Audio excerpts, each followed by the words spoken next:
Season 4 had a bit of a mixed review from the fandom in regards of pace and change of tone in the story. While the mission to bring magic back to Earth and introduction of a new fairy is an exciting take, the season had a few bumps on the road. Personally, I love Season 4, and I put it on top of the other first three seasons of Winxclub. After all, it was the season that brought back the Winx for a whole new adventure, had the girls grow up as young adults, meeting fresh new villains, and bringing back magic back to Earth, and of course, Roxy being the potential seventh member of the club. However, as much as I love it, I must admit it hasn't aged that well. It has many flaws and inconsistencies that leave it in limbo for with some of the fans. Probably had to do with the fact that Wings Club was supposed to end after Secret of the Lost Kingdom, but fans demanded more, or shareholders, maybe both. I don't know. And they probably didn't fully flesh out the season all the way. But that's what I plan to do with this rewrite, to flesh out the plot lines, characters, character arcs, etc., to make it more consistent, engaging, and of course, just having fun with this and sharing it with all of you. Ever since I watched Unicorn of War seasons 5 and 6 rewrites, oh, by the way, if you haven't yet, go check out his content, especially with Winx. It is everything. I got inspired in doing my own version of a rewrite for this season. Before we get started, allow me to introduce myself. My name is Sailor Mermaid X24. I'm an illustrator and soon to be animator. I'm pretty much fresh out the boat with this whole YouTube content creator thing, so most of it will consist of speed paint, future art, potential future art tutorials, and possible other rewrites of franchises like this one. I'm always looking to grow and expand, so I can add many more in the future. If you can, give this video a like and subscribe to my channel if you would like to see more content like this. Thank you. Before we start the first episode, there's things I would like to say in regards to some changes I have for this rewrite. The original plot of the season remains, but there will be changes of direction and tone. I'll be adding elements of plot lines and settings from World of Winx, the 4Kids version of Winx Club, and the Season 4 comic issues, as well as ideas of my own to help flesh out the season a bit. But I will advise that this will be a very long season, like beyond 26 episodes. I haven't really finalized how many, but I did estimate it to be like 95 in total based on my outline. Yes, I know it's incredibly long, but trust me, I'm going somewhere with this and I'll make it as engaging and fun as I possibly can. And plus, it's fan fiction after all, so we can break some rules and have a little fun. Now, as for Roxy, she's going to get the biggest change in terms of character development in this rewrite. As much as I adore Roxy and as a Roxy stan, I can admit that her character wasn't that well written. Mainly because she felt more like a plot device for the season than being an actual character. She had no bonding or interactive moments with any of the girls or guys aside from Bloom, and even with her relationship and connection with Bloom felt hollow. We don't know anything much about her. No interest in things like food or, her favorite hobbies or anything. So it felt like for some fans, she isn't worthy to be part of the club. Not to mention her fairy form is confusing and cause a debate whether her fairy form is her Believix or not. Now, many will argue that it is her Believix, but it's incomplete, much to like Bloom's when she acquired her Enchantix without saving anyone from Domino. While that was a popular and convincing theory, there is a difference in terms of context between these two transformations. Bloom trained hard to acquire it through sheer will, and also the possibility of her wielding the dragon flame. And even after she got her Enchantix, it was dangerously incomplete, and it had limitations, such as not able to miniaturize, unable to transform when she left Pyros in some occasions, and when she used excess power, it forced her to detransform and she fatigued. It wasn't until she saved Domino in Secret of the Lost Kingdom that her enchantix became complete, and we saw this when she miniaturized in the second episode of season 4. Roxy, on the contrary, didn't do anything to earn her Believix. Not to mention, it is impossible for her to acquire Believix without first getting enchantix. Spheragon has stated that Believix is one of the higher fairy forms a fairy can acquire after earning her enchantix. So far, Roxy can earn her enchantix in the traditional way, because unlike Domino, Earth is alive and it has people for her to eventually sacrifice herself to save. Also, Believix fairies grow stronger as people start to believe in magic. So by this logic, Roxy should have had full access to her Believix powers as people began to believe more and more in fairies and magic. So no, this form of hers is not her Believix.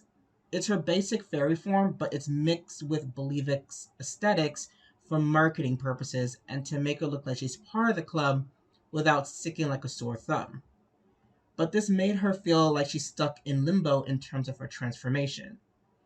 Even Bloom says she doesn't have it in one of the episodes. Hence, she didn't get Sophix, Lovix, the 3 sets of wings, or therapeutic spells. So, in this rewrite, Roxy will be a loner and cynical towards humanity at first. She's more grounded and practical and is very skilled in physical combat. As for talent, I thought about it and I came up with the idea that her talent should be a writer and an author. So yes, in this rewrite, our good sis Roxy can scrap a bitch if you cross her. We need a little raggediness in this rewrite. But I also want to keep her empathic and nurturing side to her as it was shown in the original. I made her an experienced combat fighter because she's the weakest in the magic department. So what she lacks in one area, she makes up for the other, and is able to mix the two in her attacks later down the line. I took this inspiration from both Tifa Lockhart from Final Fantasy VII and Sailor Jupiter from Sailor Moon. As she meets the girls and spends quality time with them, they help her grow and come out of her shell, and she in return teaches them of their growth and experience here on Earth, along with warming up to them over time as friends. So in this rewrite, she will be going through the first 3 transformations, as well as gaining her Believix at a fast but steady pace. Each transformation will require her character growth, but she will still have trouble mastering her magic. So that way she can properly train her magic at Alfea in the later seasons. This is also to properly set her up as the future 7th member officially at the end of this season. I drew some forms about what they would look like in this rewrite, so you could check it here. And if you'd like to see, more high quality, you can go both to my DeviantArt and Instagram accounts to check it out. Also, just setting a reminder that I am not a professional writer, so if I say or use words incorrectly that will make the literacy experts clutch their pearls, I do apologize in advance, but I do like to write or tell an engaging story that's fun. But please, feel free to give me some pointers to improve, as long as it's respectful in the comments. Now that we got that out of the way, let's now and dive into the first episode of the first half of Season 4 Rewrite, the Last Earth Fairy arc.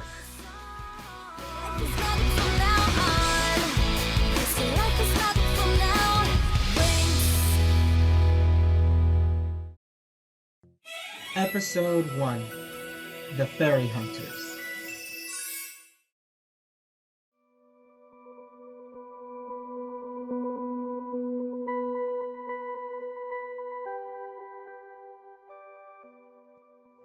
We begin this episode where we zoom into the revived world of Domino. looking breathtaking and lively after the events of Secret of the Lost Kingdom. We then zoom into the palace and up the tallest tower. Here we see Bloom waking up with Kiko and basking in her newfound life in her palace, but was interrupted by the arrival of the three maids who came in prepping up Bloom in her gown and makeup while educating her in the etiquette ways of being a princess, as they did in the beginning of Magical Adventure. Bloom, looking quite annoyed by all of this, is desperately trying to get rid of them and runs off. After she lost them, she used her magic to change into her season 3 outfit, where she says this feels more fitting, and went to the dining hall to meet with her parents, King Oratel and Queen Miriam, for breakfast. They began to ask how each other was feeling until they heard an eerie voice creeping in, and eventually it came towards Bloom. Suddenly, orange particles floated around the room and then formed as Daphne, Bloom's older sister, who jokingly was trying to scare her. Daphne then asks if Bloom was ready for her special day, to which Bloom replied that she is and is waiting for Stella to pick her up. Until then, Bloom is seen having good quality time with her birth family. We now transfer to Celeria, where we see Stella wrapping and getting ready to head to Domino to pick up Bloom, but is seen indecisive of what she's going to wear. Realizing she doesn't have enough time, decided to change into her season 3 outfit and head off to meet with her parents, who are waiting for her in the royal living room. We see her having quality time with her dad, King Radius, physically, and her mother, Queen Luna, via hologram. Everything was going well until her parents once again started to bicker again about something petty, and Stella told them that she had had enough of their arguments and remind them that today is a special day. So she doesn't want this at Alfea. If they continue this over there, she told them that it's best they don't come at all. Realizing that she's being serious, both Radius and Luna apologized and said that they'll be on their best behavior and that they'll see her at Alfea, which delighted Stella, and then she kissed each of them goodbye and summoned her scepter and teleported to Domino.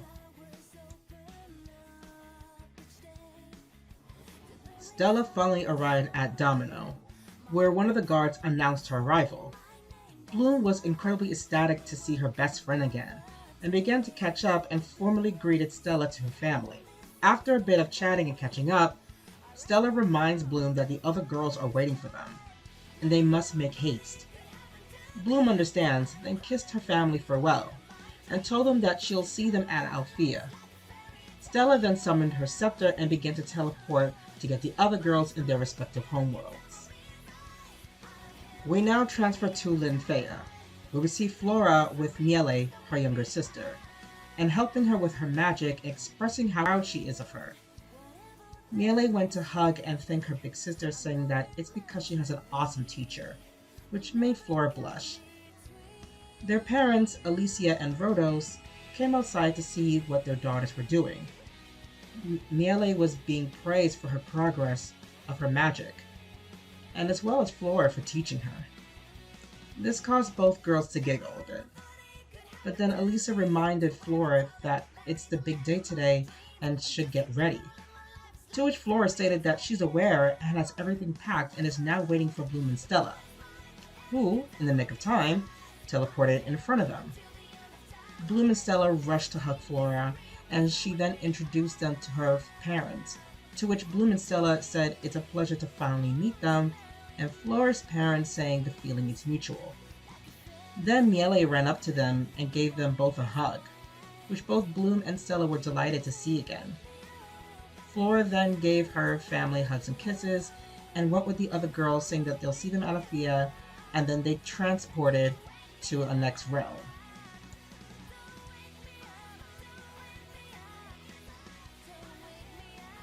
After Alfea, we are seen transported to the city of Zenith, where Tecna is in her room calculating the proportions of her things being transported into a suitcase. After she packed her things and went downstairs to speak with her parents, Magnethia and Electronio about coming to the big day at Alfea, to which they respond with a cold, emotionless voice that they are aware and will be tardy, which caused Tekna to seem a bit disappointing, hoping they'll show more excitement for her. Then they heard the doorbell ring, and they saw that it's Bloom, Flora, and Stella who are here to pick Tekna up, where Tekna is seen to be delighted to see them once more and introduce them to her parents, who they have an awkward moment with them with their robotic-like response. But then Tekna says she is ready for the big day, to which she and the other Winx are seen screaming with happiness and begin to hug each other. However, this caused Magnethia and Electronio to look at Tekna with a strange and annoyance expression on their faces. Tekna picked up on what was going on and nervously wished her parents a farewell and is looking forward to see them at Alfea soon, and the girls transported out of Zenith and are heading to Andros.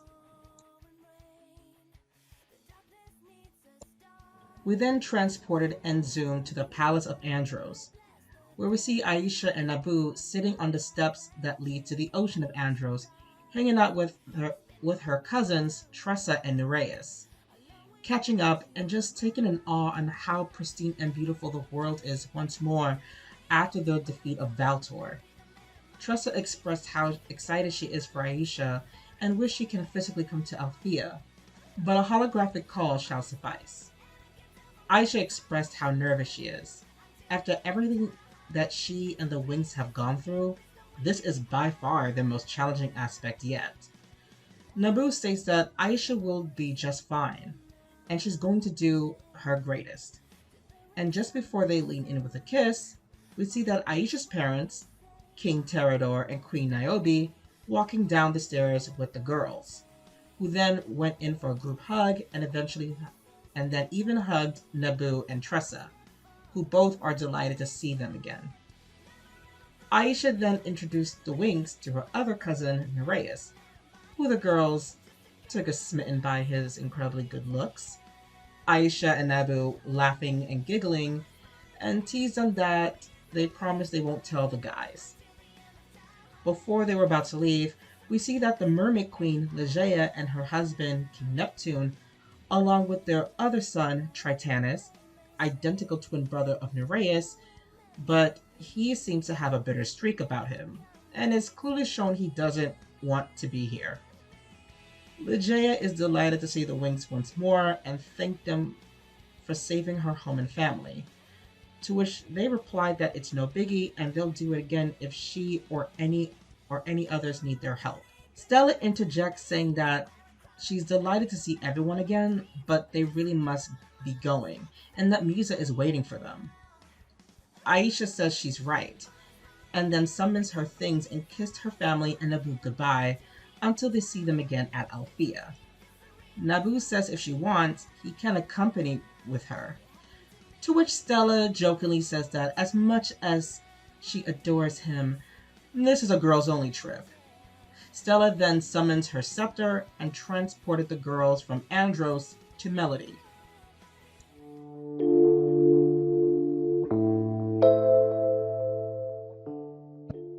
We are now seen in Melody, but instead of being at Musa's house, we see her along with her father Obo at her mother Juanine's burial ground we saw in Season 2. She is talking to her mother about all that she has done from her adventures with the Winx, from saving the magical universe from Valtor, and saving the lost planet of Domino, and now beginning a whole new journey. She then looks sad, saying if only she were here to witness this. Obo comforts her and reminds her that their mother will always be there with her and him. She's never truly gone so long as they have her in their memories and hearts. They then heard footsteps approaching behind them and saw that it was the rest of the Winx. Flora stated that they didn't see her at her house, but figured that she'd be here. The girls then greeted Obo as well as Juanine, paying their respects to her. Each of them talked about how amazing and important music is to them, expressed they don't know what their lives would be without her, and says that she will be so proud of the fairy and woman that she is now. This really touched Musa, and she then looked towards her mother's tombstone again, expressed how she'll continue to make her proud while crying, and the others began to cry and hugged her up. She then hugged her father and waved her mother goodbye, says that they'll see them soon at Alfea for the big day. Stella then summons her scepter yet again and teleports the girls to Magix. After gathering the other girls, Stella then transported everyone at Magix near Alfea's gates, and they began to catch up since they haven't seen each other since the events of Secret of the Lost Kingdom. They talked about what they've been up to and expressed how both excited and nervous they are for what awaits them. After having some quality time, they began to go inside Alfea. However, behind them, we saw 4 shadowy-like figures lurking in the forest, looking at the girls, particularly Bloom, with malicious stares. As the Winx entered the campus, many new and returning Alfea students bombarded them, asking them for their autographs, pictures, etc., as they're celebrities now. There, we see the news crews from its Magix and publishers and interviewers of both Teen Fairy and Vanity Fair magazine, for they are broadcasting the new school year as well as an interview with the Winx about their adventures from Season 1 all the way to Secret of the Lost Kingdom. The next scene plays out similarly to the beginning of Magical Adventure with the grand welcoming of the new year. The girls, especially Stella, are beginning to relish in their newfound fame. We then see their families and the specialists arriving. As soon as they arrived, they were bum-rushed by the interviewers of It's Magic and Teen Fairy, asking them questions, especially with Oratel, Miriam, and Daphne Spirits about the revival of Domino. We see various students not only from Alfea, but Red Fountain Specialists and the Cloud Tower Witches, all mingling and having a wonderful time together. Faragonda walked to Griffin, who is also here, and says how pleased she is seeing the younger fairies and witches establishing friendships with each other. Griffin says it took some time, and it will take many more in the future for fairies and witches to have harmony with each other, but it's proud on the newfound progress that will lead to it. After all, she and Faragonda, along with Lucy and Murda, are proof that friendships or romance between fairies and witches is possible. After their discussion, Faragonda called the newly Alfea alumna, as well as the specialists, onto the stage to congratulate them for all that they have done for not only their schools, but for the entire magical dimension from previous adversaries. Here we see not only her and the Alfea faculty, but as I mentioned, Griffin, head mistress of Cloud Tower, as well as Saladin, head master of Red Fountain, and their respective faculty. She also announced that with the talk of the elders of Lightrock Council, they agreed to add the name Winx in the official dictionary to describe a fairy's source of power and name the standard beginner fairy form as Magic Winx in the Winx honor. The crowd went wild, and soon we hear the younger fairies already using the word Winx to describe their powers, and it made the girls cry in awe, especially Bloom, for she never thought the word she made up with no meaning now has one. Faragonda also announced to the students that the Winxclub will be enrolling in Alfea as teaching assistants for the school year. And Saladin also announced the same for the specialists at Red Fountain, which got the students of both schools jumping for joy. Everything seemed to be going well until a manticore seemed to attack the school unexpectedly, where the girls quickly transformed into Enchantix and began to attack the creature and the guys assisting them. The fight is similar to that of A Magical Adventure in the beginning of that movie, and eventually defeated the Manticore with their conversion spell. The crowd went wild, cheering on how the Winx and Specialists were awesome and invincible, and so on. After the defeat of the Manticore and wrapping up the ceremony, the guests went home and the Alfea students went to their dorms. Miss Griselda led the Winx to Headmistress Farragonda's office. Here the girls are greeted by Farragonda, where they all ran and gave her a hug. She then thanks them for taking her offer as teaching assistants, believing that their role as young Enchantix fairies can really help and inspire the upcoming young generation of fairies. The girls express how nervous they are, for they never taught a class and afraid of screwing up. Miss Farragonda eased them, saying that they'll be fine and to always be themselves, along with having confidence that they'll succeed. But it reminds them that they will always make mistakes, for mistakes are inevitable, and they must learn to embrace their mistakes. After all, without mistakes, there will be no progress to do better. Afterwards, the scene of them going to the Hall of Enchantment remains, except Farragonda explains that the field faculty and certain honorary fairies and other beings are given access here. I also want to note that she did not tell them about Believix, at least not yet, as well as not revealing the portrait of the Wizards of the Black Circle. Here, they will find books and artifacts of knowledge beyond their imaginations, and said when in time, these books will prove quite useful for them in the future, saying that a fairy's journey is never ending. Remind the Winx that their journey as fairies will never end. Always believe it will always continue. After the events of the Hall of Enchantment, we move to the next scene where the girls are seen talking to their boyfriends, who waited outside of Farragonda's office. Brandon sees that Bloom is physically upset that Sky couldn't be here. He went to comfort her and said Sky would have come if he could, but his duties as King of Heraklion kept him occupied. Brandon showed Bloom the hologram message that Sky left for her. Though she was hurt that she couldn't see him, she understood, as she knew this was bound to happen after Sky told her after he graduated from the movie. But she thanked Brandon for showing her Sky's message. Griselda then walked in to remind the girls that they need to go and rest up for tomorrow, for it's going to be the first day of teaching a class. Timmy says that Griselda has a point, and the boys bid the girls farewell and head to Red Fountain to also prepare for their first day teaching a class as well. Morning came in the next day, and we get a montage of the girls, one each with their respective professors, educating the students while observing and helping their former professors. The students seem to be thrilled that the famous Winx are teaching them, except for one, Clarice, who seemed unimpressed and harboring some form of resentment for the Winx, insulting the girls to her fellow classmates any chance she can get. She then leaves, leaving the students, especially her friend Alice, confused, for she has always were a fan of them up until now. Now alone, Clarice conjured up a screen using dark magic, and speaking to three shadowy figures about her success in infiltrating the school, but is warned to be cautious, so no one suspects too much. She then told them about the Winx, especially Bloom, who is the fairy they've been searching for.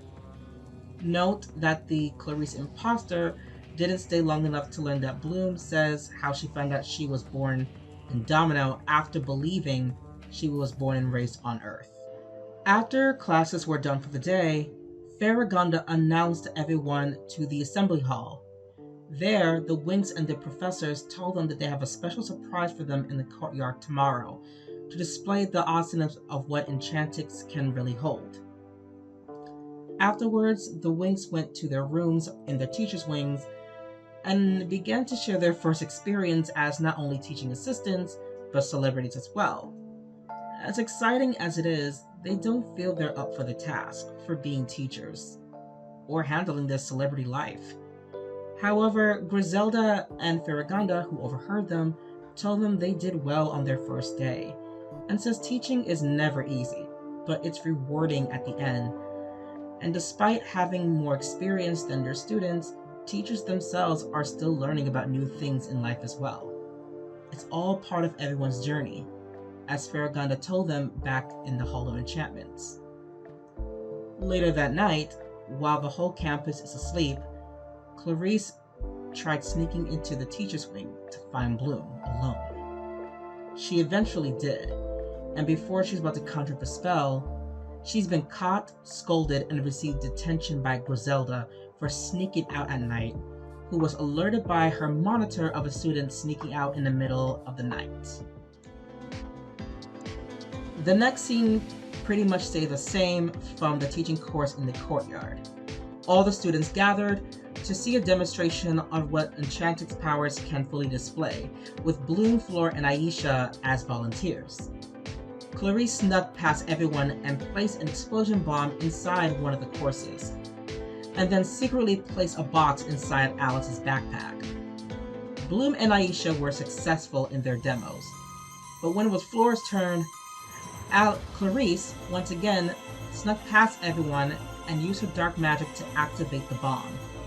This caused an explosion and knocked Flora out cold and detransformed. The faculty escorted the students back inside. Griselda and Farragonda are questioning themselves, how could this have happened? Then, out of nowhere, Clarice says she knew who the culprit was and pointed her finger at Alice, causing everyone, including the Winx, Griselda, and Farragonda, in shock and disbelief.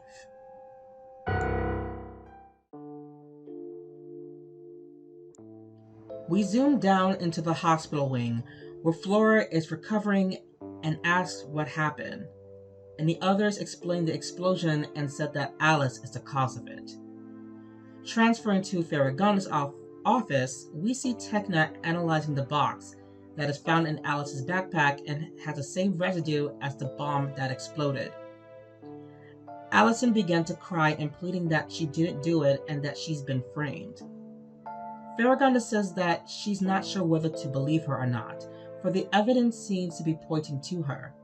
However, she does say that they will be investigating this incident and inform her parents, but warned her if the evidence is proven to be true, then Alice is forever expelled at Alfea. Griselda then told her to head to her dormitory until she'll figure out the appropriate punishment for her later. She then ran out the office crying and spotted Clarice, asking her why would she lie to her and what did she do to deserve this. Clarice looked at her with a sly face and laughed at her while walking away, leaving Alice distraught. Back in the infirmary, Flora, feeling much better, wanted to talk to Alice, saying that what she did didn't add up. She then walked out to go and find her. Alice is seen with her luggage, crying, saying that it's best she just leaves. But then Flora spotted her and ran towards her. Alice attempted to flee, but Flora insisted that they need to talk and ask what really happened. Alice, crying, tells Flora that she didn't do it and explained what happened in the office, and said Clarice framed her after the incident. Flora, after hearing this, does seem to believe Alice's story, especially given how Clarice has been acting in the past 2 days, having some form of resentment towards her and the Winx in each class. Flora then tells her she believes Alice and asks her to come with her to Farragonda's office to straighten this out and to find evidence to prove her innocence. But before they can, they see 3 shadow figures materializing in a sphere coming down. Flora immediately didn't get the best impression of them and asked them what is it they're looking for while defending Alice. One of the wizards says that they're looking for a fairy named Bloom, saying that they're old friends of hers. But Flora quickly says that's very unlikely and tells Alice to run and look for the other Winx to meet her in the courtyard. Flora transforms and begins to battle the wizards while Alice runs to find the others. Yes, in this rewrite, Flora will no longer be a punching bag or constantly get attacked so easily. She's standing on business and she's going to kick ass. She eventually found them in the library and explained to them that Flora is in danger by these 3 men who are looking for Bloom. Tecna states how do they know that she's lying, to which Stella confirms that Alice is telling the truth, for she sensed 3 shadowy-like presence surrounding a light. Flora's light. The girls, along with Alice, quickly ran to the courtyard. Back in the courtyard, we see that Flora is putting up a good fight and holding her own against the wizards. channeling her powers from the forces of nature around her for one final strike, but noticed that they somehow weren't affected by her magic. She then began to strike again, but was relieved to see the others arrive and flew down to them. The red-headed wizard introduced himself as Ogeron, along with his brothers, Gatlos and Anagon, calling themselves the Wizards of the Black Circle, and is looking for a fairy named Bloom. Once Bloom told them who she was, Ogeron told Gatlos and Anagon that they finally found her, and congratulated Clarice, who's behind them, for bringing Bloom to them. This shocked the girls, especially Alice, who asked why would she betray them like this, only for Clarice to reveal that she isn't the real Clarice, but a dark wizard named Dumon, who've been posing as her while the real Clarice, the one that's revealed to be in a trance, which she then conjures her up. Instinctively, Alice went to attack and tried to save her friend, while Bloom and Musa ran behind her to stop her before she got hurt. The other Winx, along with Bloom and Musa, transformed and began to fight, but their effort seems meaningless. Flora explained to them that with each attack they throw, the wizards absorb their magic and get stronger. Ogeron, the leader, says that they are immune to fairy magic. The faculty and students all came outside to see what the commotion was, only to find the Winx and 4 men battling. With one glance, Faragonda immediately knew who they were, and together with Griselda transformed into their Enchantrix forms, and with the help of the other faculties, came to the Winx defense to fight the wizards. Unfortunately, they were all eventually defeated. Ogeron laughed at both Faragonda and Griselda, commending them for how powerful they are, but even they have no chance against them. Palladium, Whizgiz, and Avalon, however, did put up a good fight and had some effect towards the wizards, but even then, they weren't powerful enough to stop them, causing them to fall along with Faragonda and Griselda, who was seen de-transformed from the knockout. The wizards began to open a portal to absorb Bloom, but it later rejected her, meaning she wasn't the fairy they were looking for. Ogeron scolded Dumon for being so incompetent on giving them the wrong information, and told the other wizards that the search for the last Earth Fairy is still on, and teleported out of Alfea. This caused a shock to both the Winx, Faragonda, the students, and the faculty with this information. Faragonda says how that's impossible, for fairies and other magical beings on Earth disappeared centuries ago. The Winx felt defeated and worried about how they disappointed the students after the battle. The wizards were a force that they've never faced before. Faragonda reminds the girls that they mustn't feel afraid nor embarrassed. Even though popularity is fleeting, a fairy's value is her strength and reminds them of that, especially to Stella. Afterwards, we see Alice and Clarice running up towards the Winx, thanking them for all they have done, and despite what happened, they'll always have faith in them, and believe they will succeed in taking down the Dark Wizards. They thank them in return, and apologize to Alice for not believing in her. The following scene, Faragonda escorted the girls back into the Hall of Enchantments, where she summoned the Book of Fairies. She told the girls that only a few people know about this edition's existence because it contains a lot more secrets about fairy lore, even transformations beyond Enchantrix. She told the girls that to defeat the Dark Wizards, they must go beyond the Enchantrix level. This caused the girls to be both shocked and confused. Flora states that they thought only Enchantrix was the final form of a fairy to achieve, to which Faragonda explains that there are infinite forms a fairy can reach after earning her Enchantrix. But because these higher forms are nearly scarce, others been lost through the ages, never learning how to acquire them, and some that are more dangerous that it could affect the magical universe, the Light Rock Council hid this information from the public, afraid that it will affect the balance of the magical dimension. So, it was said that Enchantrix is the final fairy form, which in itself is rare to achieve. She also states that the higher fairy forms are not stronger than Enchantrix, but are just as powerful, but are used for specialized missions that won't be successful with just using Enchantrix alone. and it will also add new spells and powers for them to use. They still have access to their enchantix and any other forms they acquired, along with its powers, buff, and can change forms interchangeably. Farragonda also states that these forms can be beneficial in future missions from helping nature or saving the cosmos. And because the girls prove themselves time and time again, she entrusts them with the book. The girls are very excited about the possibilities of acquiring these new forms to help others, as well as new powers. Stella also adds not to mention the new outfits and the new sets of wings, which got the girls really excited about. Farragonda told the girls that she knew of the Dark Wizard's history and the type of magic that they possess, and the only fairy form that has a chance to defeat the power of the Black Circle is the power of Believix. For them to not only help the last Earth Fairy, but also to help bring magic back to Earth once more. She further explains that, unlike enchantix, where fairies' powers can affect nature and technology, the Believix powers grant fairies the ability to reach within the hearts of people. After explaining the basics of the Believix powers, Farragonda then began explaining the history of the wizards and the Earth Fairies in the next episode.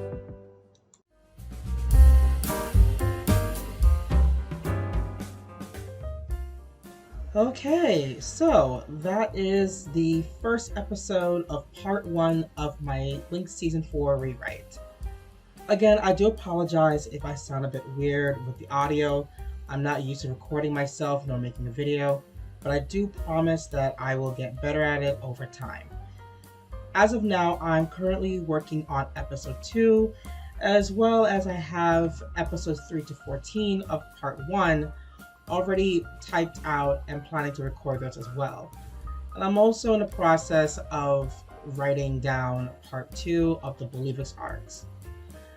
But it's been pretty fun. Hectic, but pretty fun doing this and sharing this with all of you. Anyways, I will see you guys in the next video. I am Sailor Mermaidix, and yeah, I don't have any cool outro or anything, so I'll see you guys next time.